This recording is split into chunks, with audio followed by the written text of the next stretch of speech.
Hey, welcome, all my right thinkers. Thanks for tuning in to check out your boy, P Funk. Thinking right out here in the lab where I do what I do. I spend a lot of time out here doing what I do for you, but it's all for the good. I know I appreciate it. I love doing it. Hope you do too. Let's go.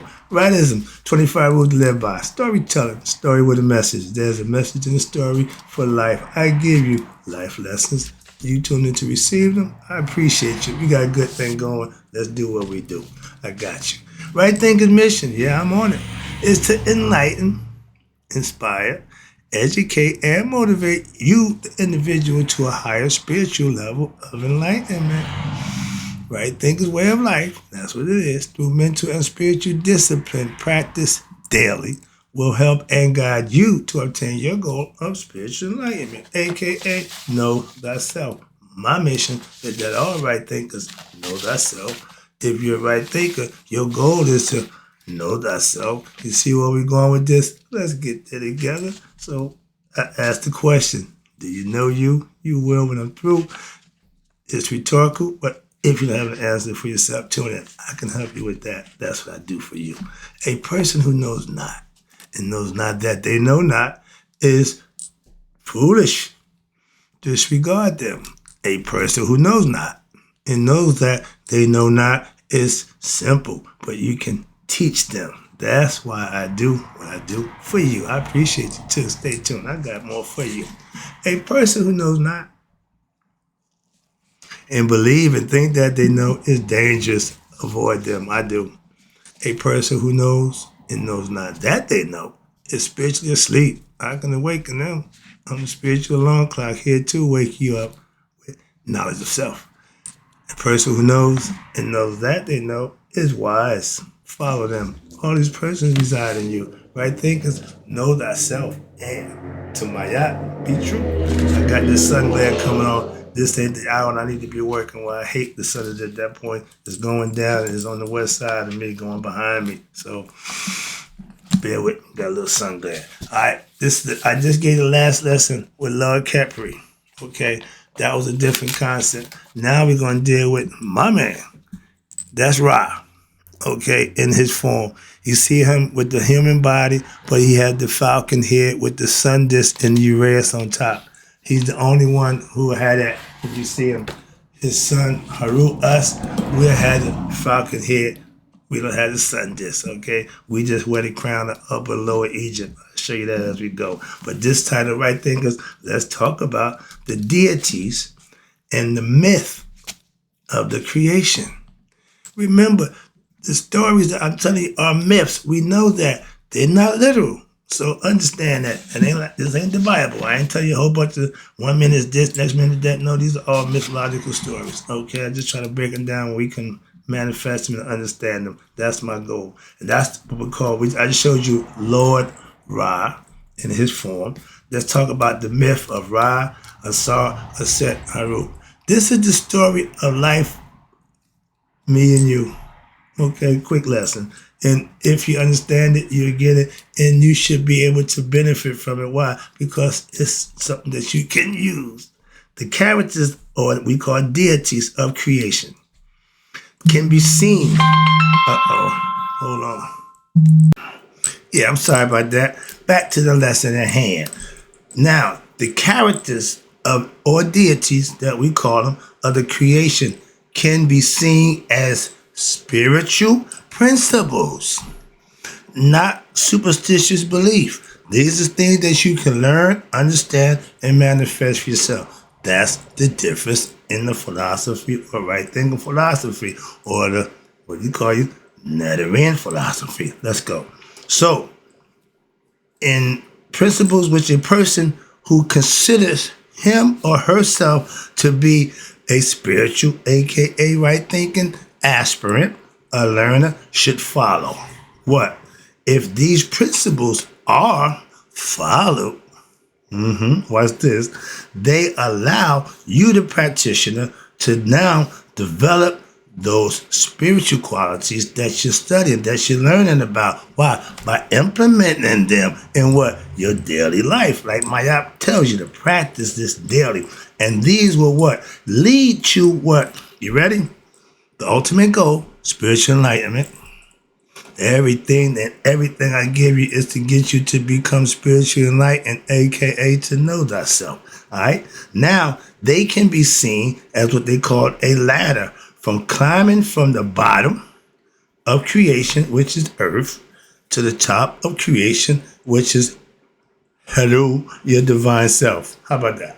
I've been telling you that for the longest. This is all going to come back to what I've been telling you for the longest. It's just here condensed in one book. Now, in order to understand their relationships and your spiritual message, it will be necessary to review your Asarian resurrection myth. That's what we're about to do. It's the longest and oldest story told from the Egyptians. And therefore, I'm going to break down a summary of the myth. Because a lot of fluff. I don't do fluff. I want to give you just the stuff that you need. But it's a story that's been told. I've been telling it for the longest. But it's the myth and its mystical teachings is included in below. I'm about to break it down for you. You know Ra. I'll show you the picture. Now let's talk about creation. In the beginning, and everybody start with in the beginning. Why? That's where you should start. Not in the middle, in the beginning. Okay? There was no creation, no sky, no earth, no people, no planets, or no sun. How about that? That was considered the noon. In the Christian Bible, y'all call it the abyss. Okay? Where nothing's going on, nothing happening. And then what happened? Y'all say what they call, what? The Big Bang. Okay? But we call it, let there be, what? Ra. Light. Now, time and space starts. Creation began with the implementation of light, Ra. And, watch this, there was only a prime evil, what they considered an ocean, without form, all potential, unlimited potential, ultimate potential, but it was in chaos. It was doing nothing, okay? And then what? Out of this ocean emerged Ra. And Ra was what? Ra was lifted out of the ocean by the noon. I got a picture here somewhere that shows you where he lifting up the boat. I showed you that before. When he lifting up the boat, yeah, right here. That's the noon lifting Ra out of the primeval ocean, right here. Okay? That's the concept we're dealing with. And Ra was lifted out of the ocean by noon, and the ocean itself is the noon. With him, he brought what? Into existence. There we go. Who? The 9 gods and goddesses of creation. 2 of these gods and goddesses were Asar and Aset. They came to earth for what? In order to lead human beings to what? Discover the proper way to live, righteous and virtuous, aka Mayat, and to attain what? Happiness and spiritual enlightenment. Ding, ding, ding, ding. Everybody goal from the ancient Egyptian concept was all about getting enlightened. Why? Because when you know who you are here, when this life is over in the physical world, you pass the scales of Maya with a purified heart, a light heart, and you pass on to what we call the afterlife, the field of reeds. Y'all call it heaven. Same concept, but that was our concept before y'all come along. Just saying. That's why I followed. I practiced this. I know about yours. Don't follow or practice it. That's all. Ain't a big deal about it. Come on. Now, you got Asar Aset. They were dedicated themselves to what? The welfare of what? Humanity. And and spread what? Civilization throughout the earth. As far as India and China. You know Egypt. You know what Africa is. They were going to spread out to other countries and continents along the way. Why?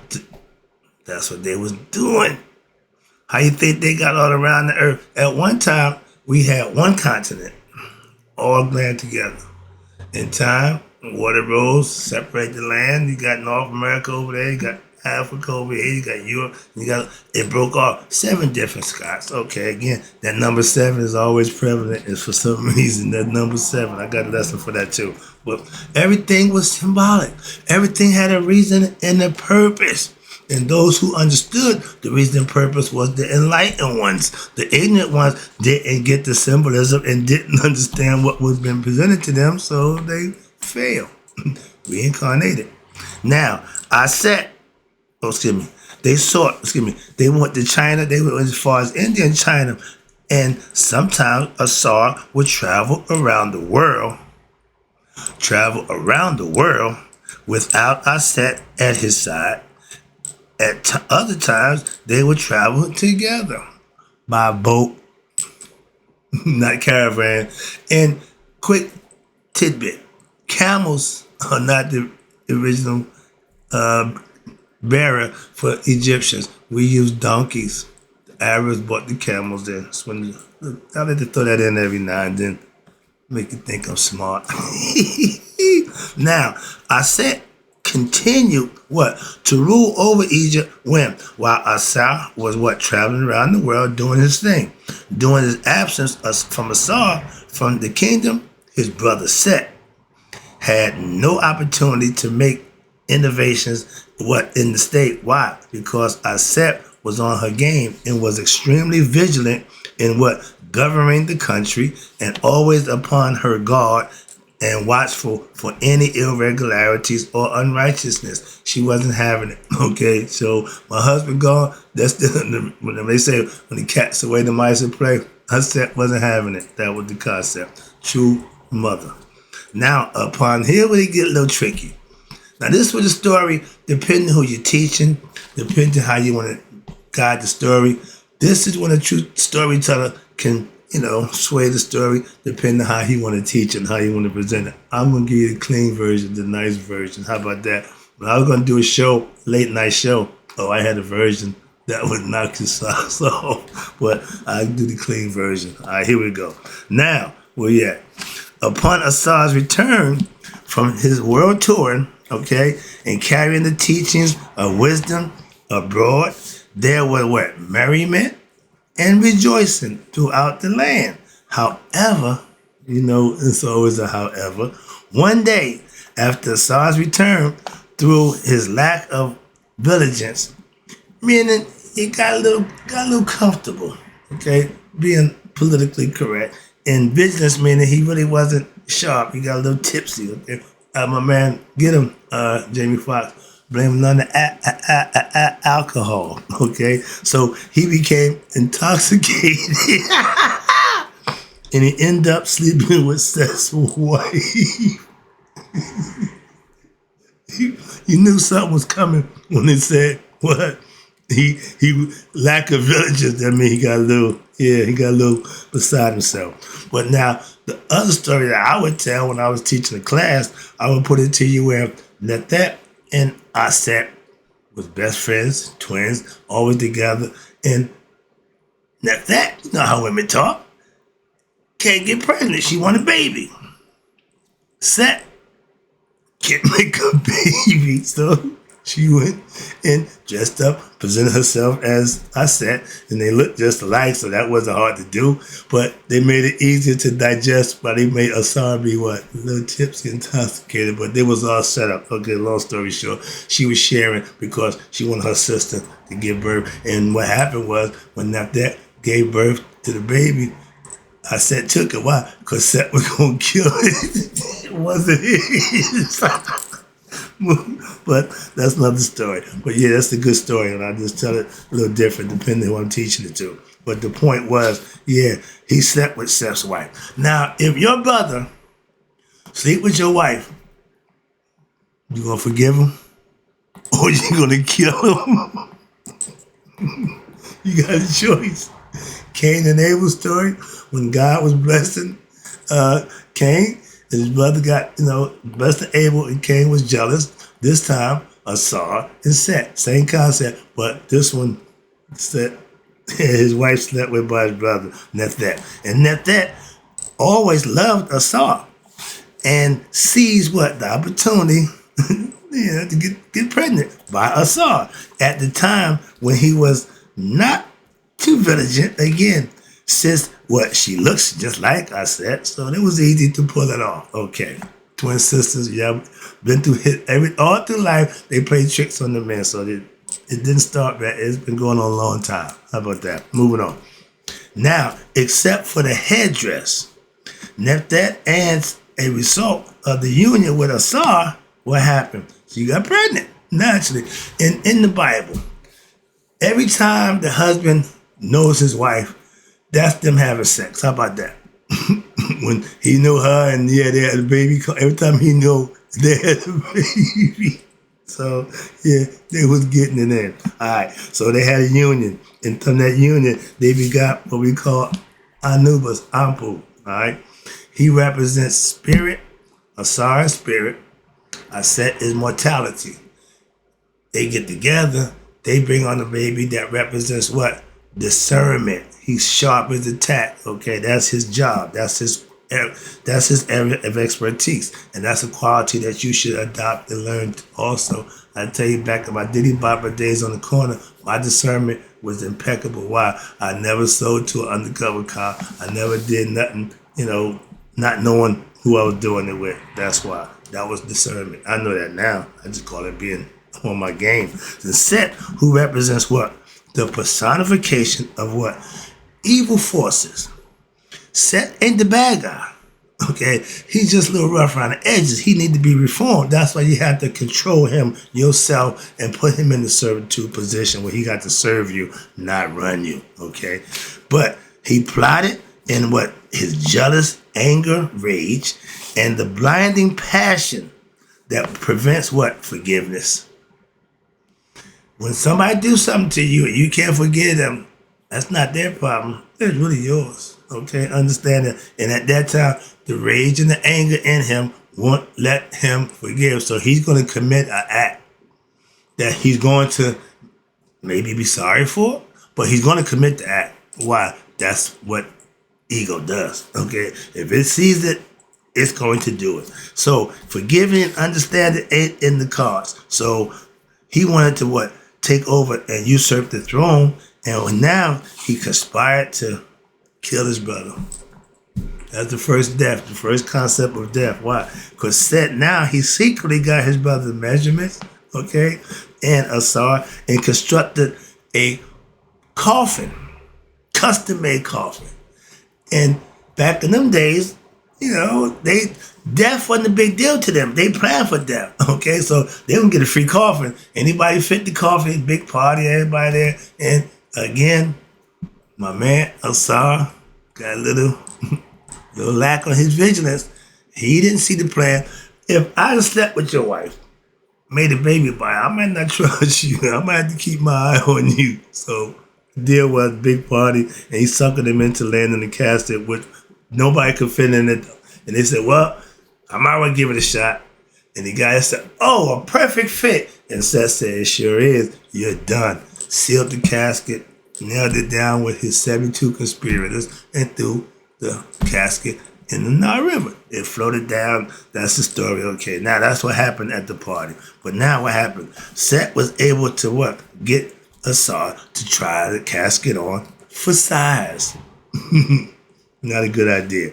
And while Asar was resting in his comfortable, custom-made coffin, Set and his associates locked it down and then dumped him into the Nile River. That's the story. So the coffin made its way down to the coast of Syria, where it became embedded in the earth, and from there it grew into a tree, and it had the most pleasant aroma.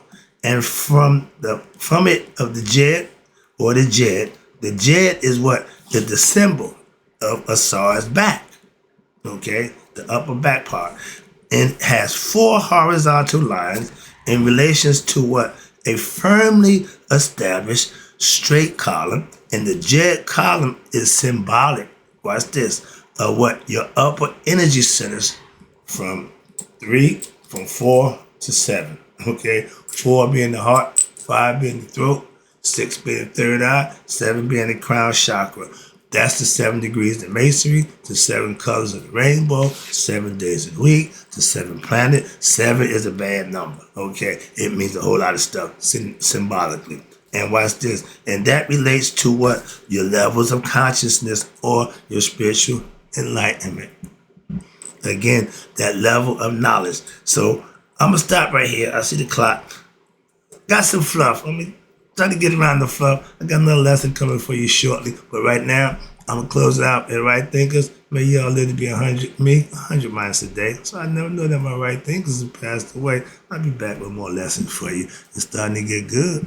Well, to me.